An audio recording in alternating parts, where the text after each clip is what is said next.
சாலையில் எச்சில் துப்பியதால் தகராறு, இரு குடும்பங்கள் மோதல், 9 பேர் மீது வழக்கு. பெங்களூர் புறநகர் பகுதியான சர்ஜாபுரா அருகே உள்ள பில்லாபுரா கிராமத்தில் சாலையில் எச்சில் துப்பியது தொடர்பாக ஏற்பட்ட சிறு தகராறு இரு குடும்பங்களுக்கு இடையேயான பெரும் மோதலாக மாறியுள்ளது.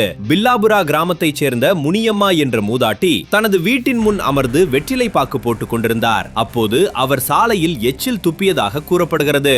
அந்த நேரத்தில் அதே சாலையில் நடந்து சென்ற கிருஷ்ணமூர்த்தி என்பவர் முனியம்மா தன் மீதுதான் எச்சில் துப்பினார் என கூறி வாக்குவாதத்தில் ஈடுபட்டுள்ளார். முனியம்மாவின் குடும்பத்தினர் சமாதானம் செய்ய முயன்றும் கிருஷ்ணமூர்த்தியின் குடும்பத்தினர் ஆபாசமான வார்த்தைகளால் திட்டி தாக்குதலில் ஈடுபட்டுள்ளனர். வாக்குவாதம் முற்றவே கிருஷ்ணமூர்த்தி தரப்பினர் கல் மற்றும் கட்டைகளால் முனியம்மாவின் குடும்பத்தினரை தாக்கியுள்ளனர். மேலும் அவர்களுக்கு கொலை மிரட்டலும் விடுத்துள்ளனர். இந்த மோதல் காட்சிகள் அங்குள்ள சிசிடிவி கேமராவில் பதிவாகியுள்ளது.